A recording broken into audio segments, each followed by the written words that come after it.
বিরতির পর স্বাগত। সামনে রয়েছে লোকসভা নির্বাচন এবং তারই আগে এবার তিপ্রামথার নেতার বড় বক্তব্য উঠে আসছে। লোকসভার আগে জাতি বিদ্বেষ নিয়ে ফের হুঁশিয়ারি প্রদ্যুতের। সামাজিক মাধ্যমে এই মুহূর্তে তিনি কড়া বার্তা দিয়েছেন। তিপ্রাসা যথেষ্ট ত্যাগ করেছে দাবি করছেন প্রদ্যুৎ কিশোর দেববর্মন এবং তিপ্রাসাদের নিয়ে বা একাধিক পোস্ট নিয়ে তিনি প্রায় সময় বিতর্কিত থাকেন। প্রায় সময় উনার সেই পোস্ট সংবাদ মাধ্যমে একেবারে শিরোনামে উঠে আসে।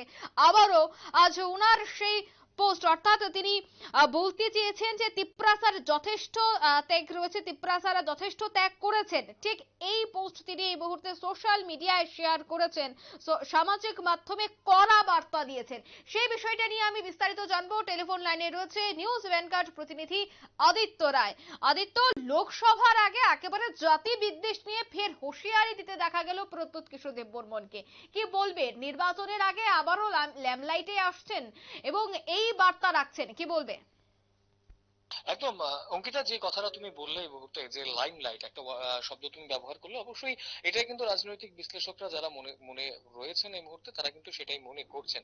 প্রদ্যুৎ কিশোর দেববর্মন তিনি তিপ্রামথার সুপ্রিমো এবং তার পাশাপাশি এই মুহূর্তে দাঁড়িয়ে তিপ্রামথাকে কেন্দ্র করে বিভিন্ন দিন তিনি বিভিন্ন রকমের কার্যক্রম করে থাকেন এবং যেহেতু তিপ্রাসা অর্থাৎ একটি জনগোষ্ঠীকে তিনি রিপ্রেজেন্ট করছেন, সেই জায়গাতে দাঁড়িয়ে সেখানে কিন্তু অনেকটাই দেখা যায় যে তিনি সেই জনগোষ্ঠীকে কেন্দ্র করে তিনি সাপোর্টে অনেক কিছু করবেন তা কিন্তু বলার অপেক্ষা রাখে না।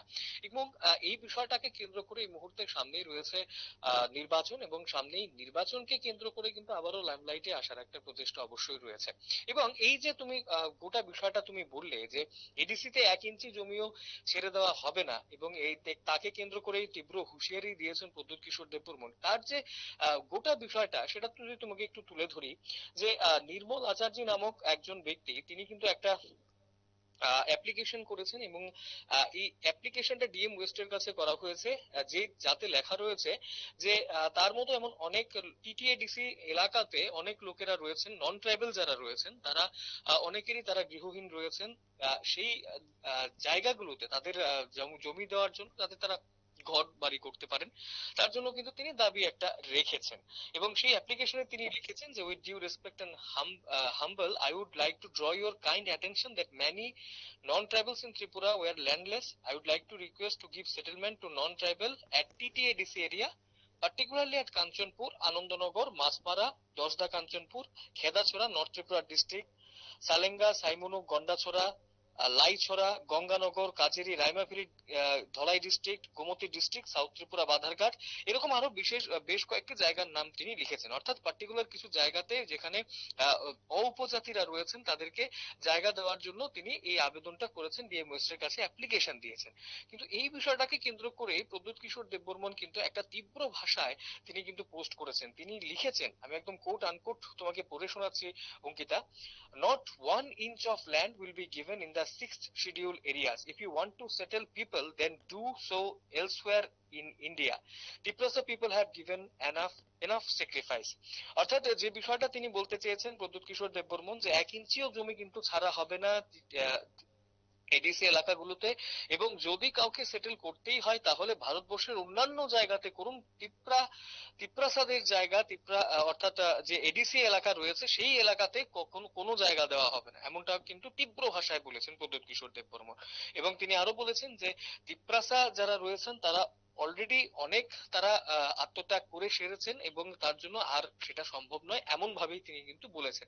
অর্থাৎ এই মুহূর্তে দাঁড়িয়ে নির্বাচনের আগ মুহূর্তে একটা তীব্র ভাষায় জাতি বিদ্বেষের একটা বিষয় কিন্তু উঠে এসেছে এবং রাজনৈতিক বিশ্লেষকরা কিন্তু নানান ভাবে এটা নিয়ে কিন্তু আলোচনা জল্পনা কল্পনা চলছে। এবং তুমি যেটা বললে যে নির্বাচনের আগ মুহূর্তে এই পোস্টকে কেন্দ্র করে স্বাভাবিকভাবেই একটা নানান আলোড়ন সৃষ্টি হয়েছে বিভিন্ন দিকে, এবং স্বাভাবিকভাবেই এই মুহূর্তে কিন্তু এক প্রকার চর্চাই রয়েছেন প্রদ্যুৎ কিশোর দেববর্মন এই বিষয়টাকে কেন্দ্র করে।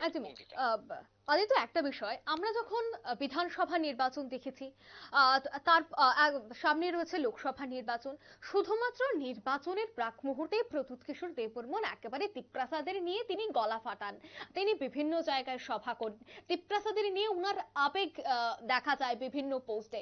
এবং সামনে যেহেতু লোকসভা নির্বাচন, তারই আগে যেন উনার আবারও আবেগের বিস্ফোরণ দেখা গেছে আজ। তো নির্বাচনের প্রাক মুহূর্তে প্রদ্যুৎ প্রদ্যোৎ কিশোরের এই পোস্ট বা নির্বাচনের আগে আমরা এতদিন অর্থাৎ বিধানসভা নির্বাচনের পর এই যে সময়কাল গেল, 4-5 মাস গেল, 4-5 মাসে ওর কোনো ওনার কোনো বিতর্কিত পোস্ট বা ওনার কোনো সভা বা ওনার কোনো ধরনের দলীয় কাজ তা কিন্তু তেমন ভাবে উঠে আসেনি। তবে একেবারে নির্বাচনের প্রাক মুহূর্তে এভাবে করা, কি মনে হয় যে নির্বাচনকে সামনে রেখে এই ধরনের বিষয়গুলি উঠে আসছে বা এই ধরনের কাজ করা হচ্ছে? একদমই দেখো অঙ্কিতা, রাজনৈতিক বিশ্লেষকরা যেটা মনে করছেন এই মুহূর্তে দাঁড়িয়ে যে নির্বাচন সামনে রয়েছে, নির্বাচনকে কেন্দ্র করে যে এই বিষয়টা তা কিন্তু বলার অপেক্ষা রাখে না। এবং প্রদ্যোৎ কিশোর দেববর্মন তিনি অবশ্যই যারা জনজাতিদের পক্ষে বিভিন্ন সময় কথা বলেছেন এবং এই মুহূর্তেও তা করছেন, তা কিন্তু তাও অবশ্যই বলার অপেক্ষা রাখে না। কিন্তু স্বাভাবিকভাবেই তুমি যেটা যেমনটা বলছিলে যে ইদানিং কালে খুব বেশি কিন্তু কিছু লক্ষ্য করা যায়নি, কিন্তু এই মুহূর্তে এই যে বিষয়টা উঠে এসেছে যে 1 ইঞ্চি জমি ছাড়া হবে না, এক প্রকার বলা চলে যে তীব্র ভাষায় তিনি একটা প্রতিবাদ করেছেন। স্বাভাবিকভাবেই তা যে এক প্রকার সেখানে জনজাতিদের একটা যে ফেভার সেখানে তিনি পাবেন এবং তার পাশাপাশি জনজাতিরা সেখানে এক প্রকার খুশি হবেন প্রদ্যোৎ কিশোরকে কেন্দ্র করে, তা কিন্তু বলার অপেক্ষা রাখে না। বিজেপিকে চাপে রাখছে তিপ্রামথা, বিশেষ করে প্রদ্যোৎ কিশোর বিভিন্ন ভাবে। তো এই পোস্ট এবং তার পাশাপাশি এই মুহূর্তে দাঁড়িয়ে নির্বাচনে ঠিক আগ মুহূর্তে এই বিষয়টা স্বাভাবিকভাবেই কিছুটা হলেও বিজেপি হয়তো ভাববে, রাজনৈতিক বিশেষজ্ঞরা সেটা ভাবছেন। এবং তার পাশাপাশি যারা তিপ্রাসা সেন্টিমেন্ট রয়েছে সেটা অবশ্যই আহ, অনেকটাই প্রদ্যোৎ কিশোরের দিকে যেতে পারে। এই বিষয়গুলো কিন্তু অনেক কিছুই রয়েছে। তবে হ্যাঁ, অবশ্যই নির্বাচনের আগে প্রচারে অবশ্যই থাকতে চাইছেন প্রদ্যোৎ কিশোর এবং সেদিকে যে অনেকটাই তিনি সফল তা কিন্তু বলার অপেক্ষা রাখে না অঙ্কিতা। একদমই। ধন্যবাদ আদিত্য। লোকসভার আগে একেবারে জাতি বিদ্বেষ নিয়ে ফের হুঁশিয়ারি প্রদ্যোতের।